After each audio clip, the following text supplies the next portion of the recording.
ED ने Reliance power limited के CFO Ashok Kumar पाल को गिरफ्तार किया है। यह गिरफ्तारी कथित तौर पर रिलायंस पावर से जुड़े फर्जी बैंक गारंटी और फर्जी इनवॉइसिंग मामले में हुई है। अनिल पाल को कल रात दिल्ली ऑफिस में पूछताछ के बाद हिरासत में लिया गया।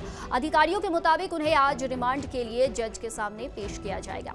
अनिल अंबानी इन दिनों कई तरह की वित्तीय चुनौतियों का सामना कर रहे हैं। ऐसे में अशोक पाल की गिरफ्तारी कंपनी के लिए एक और झटका साबित हो सकता है। हाल ही के दिनों में ईडी ने अनिल को पूछताछ के लिए बुलाया था। ईडी के मुताबिक आरएचएफएल और आरसीएफएल की ओर से 12,524 करोड़ रुपए के लोन दिए गए।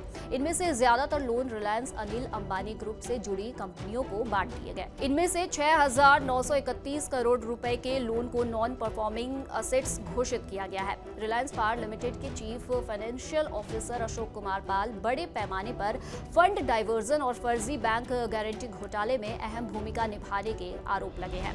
आरपीएल एक लिस्टेड कंपनी है जिसमें जनता की हिस्सेदारी 75% से ज्यादा है। जानकारी के मुताबिक अशोक पाल को कंपनी बोर्ड के एक प्रस्ताव के तहत एसईसीआई की battery energy storage system tender से जुड़ी सभी फाइलें और दस्तावेज साइन और मंजूर करने की अनुमति दी गई थी। इसी अधिकार का इस्तेमाल करते हुए उन्होंने कंपनी की वित्तीय साख का गलत इस्तेमाल किया।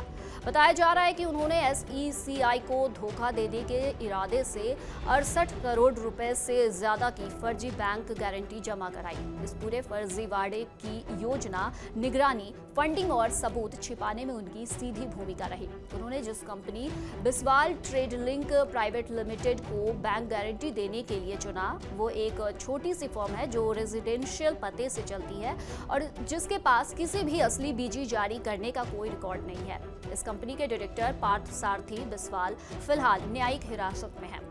अशोक पाल पर करोड़ों रुपए के फर्जी ट्रांसपोर्ट बिलों के जरिए धन निकालने का भी आरोप है। बताया जाता है कि उन्होंने व्हाट्सएप और टेलीग्राम के जरिए फाइलों को मंजूरी दी ताकि कंपनी की आधिकारिक एसएपी या वेंडर सिस्टम से बाहर रहकर भुगतान कराया जा सके। घोटाले की गंभीरता इस बात से समझी जा सकती है कि रिलायंस पावर ने जो बैंक गारंटी लगाई वो first rank bank Manila Philippines के नाम से थी, जबकि इस बैंक की फिलीपींस में कोई शाखा है ही नहीं। इतना ही नहीं, उन्होंने ऐसे फर्जी बैंक गिरोह की मदद ली जो असली बैंकों के जैसे दिखने वाले ईमेल डोमेन का इस्तेमाल करता है। अशोक पाल की गिरफ्तारी के बाद ये भी कयास लगाए जा रहे हैं कि ये पूरा मामला क्या अनिल अंबानी तक भी पहुंचेगा। ईडी पहले ही अनिल अंबानी से पूछताछ कर चुकी है। अगर अनिल अंबानी की गिरफ्तारी होती है तो भारतीय उद्योग जगत में हाल ही में हुई बड़ी घटनाओं में से एक होगी।